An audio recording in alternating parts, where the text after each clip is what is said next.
안녕하세요 여러분, 잘 지내셨죠? 4주차 수업을 진행하도록 하겠습니다. 여러분 얼굴을 못 보고 이렇게 이제 화면만 보고 영상을 촬영하니까 저도 좀 많이 답답하고 그렇습니다. 속히 여러분 얼굴을 보면서 수업을 진행하는 시간이 왔으면 좋겠어요. 그동안까지 건강하게 여러분 잘 지내셔야 됩니다. 자, 오늘은 힘의 성분 및 자유물체에 대해서 얘기를 할게요. 정력학에서 좀 다뤘던 건데 여러분 우리가 시간이 좀 지났죠. 그리고 이제 문제를 풀기 위해서 여러분 이런 작업들이 좀 필요하다 싶어서 다시 좀 언급을 하고 있습니다, 여러분. 자, 오늘 볼 것은 한 점에 작용하는 힘의 직각성분, 직각성분의 합에 의한 힘의 합성, 힘의 평형 및 자유물체도, 그리고 학습 정리 이렇게 할게요. 자, 학습 목표는 힘의 벡터의 특성을 설명할 수 있다, 힘을 직각성분으로 분해할 수 있다, 직각성분의 합에 의한 힘의 합성 결과를 얻어낼 수 있고, 한 점에 작용하는 힘들의 평행 상태와 자유물체도를 설명할 수 있다. 학습 내용은 한 점에 작용하는 힘, 힘의 직각성분, 직각성분의 합에 의한 힘의 합성, 힘의 평행 및 자유물체도입니다. 자, 힘은 파워, 포스 이렇게 여러분 표현을 하죠. P, F 이렇게 여러 표현하죠.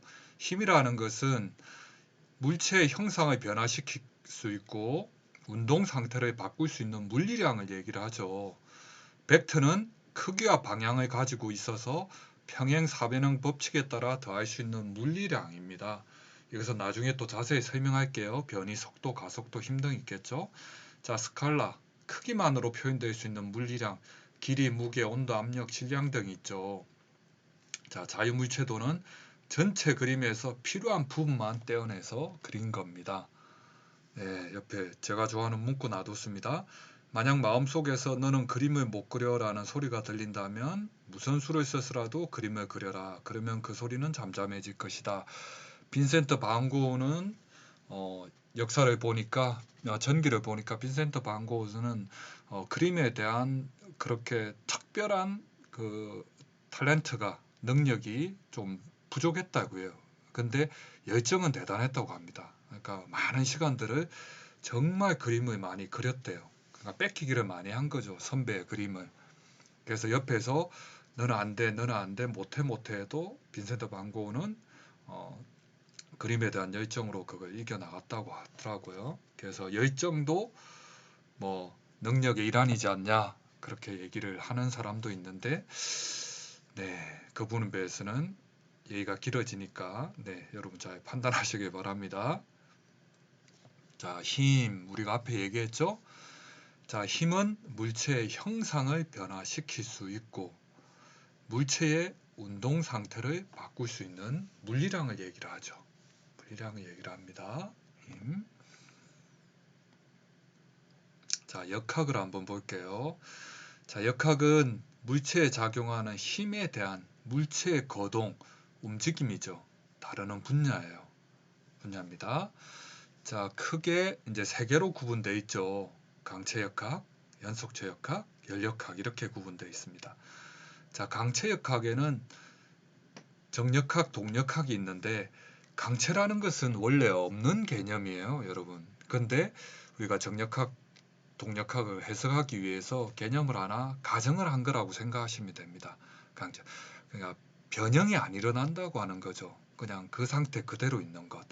그래서 정역학 같은 경우는 그냥 변형이 일어나지 않아도 그 자체로도 힘과 거기에 대한 반력 그리고 그런 것들에 대한 현상들을 우리가 해석할 수 있기 때문에 변형을 이제 어찌 보면 무시를 하는 거죠.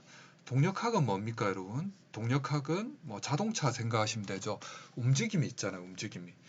그래서 여러분 자동차가 시속 100km로 달려도 그 바람에 의해서 물론 바람에 의해서 조금 그 외부 샤시가 이렇게 조금 휘거나 이렇게 하겠지만 그거는 미미하다는 거죠. 미미하다는 거죠. 그러니까 그런 부분에 대해 변형에 대한 것들은 좀 무시를 하고 변형이 일어나지 않는다 가정을 하고 이제 해석을 하는 게 강체역학입니다. 자, 연속체역학은 우리 지금 재료역학처럼 변형과 변형률까지 이제 고려를 하는 거죠. 하중이 있고 거기에 대하면 응력에 따른 변형을 하는 거죠. 변형을 고려를 하는 겁니다. 유체역학도 마찬가지죠, 여러분. 유체는 뭡니까? 액체나 기체. 당연히 이제 그것은 변형이 생기는 거죠. 맞죠? 얼음이 되고 또 액체가 되고 기체가 되고 이런 상황이 생기는 거죠. 네. 물 같은 경우는 그렇고 기름 같은 경우는 물론 또 액체적인 부분을 봐야 되죠. 자, 연력학은 우리가 이제 좀 제외를 할 거예요. 여기는 에너지 변환에 대한 얘기입니다. 에너지 변환. 여러분들은 지금 과정 중에 정력학과 지금 이번에 재료역학을 여러분 하고 있어요. 자, 그러면 한 점에 작용하는 힘, 두임의 합력을 봅시다. 여러분 볼게요. 이 방향은 위로 100N의 힘이 작용을 하죠. 맞죠? 얘는 어떻습니까? 아래로 100N이 작용을 합니다. 얘는 같지 않아요. 왜 같지 않습니까? 얘는 크기, 힘은 같아요. 힘은. 근데 방향이 다르죠. 결과가 다르죠. 저희는 뭡니까? 예를 들어서 공중을 향해서 1000N의 힘이 움직이는 거랑 그 다음에 땅을 향해서 1000N이 힘에 움직이는 거 이건 다르죠. 그래서 힘은 벡터입니다. 벡터에 대해서 우리 다시 얘기를 하겠지만 벡터란 것은 크기는 같지만 방향이 다르면 다른 결과가 나오는 거죠. 맞죠? 자, 그래서 두 힘을 합치면 얘는 방향이 같고 힘도 같으니까 같습니다. 그렇죠? 얘도 2000N이 오른쪽 X축 방향으로 하기 때문에 같습니다. 자, 그리고 3000N으로 비스듬하게 몇 도쯤 될까요? 한 45도쯤 될까요? 얘도 그러니까 같습니다. 근데 얘는 어떻습니까? 1000N, 1200N. 요 화살표는 힘의 크기를 나타내기 위해서 그냥 길이를 그은 겁니다. 얘는 같지가 않죠? 맞죠? 힘이 방향은 같지만 힘이 틀립니다. 얘는 힘을 합칠 수가 없겠죠.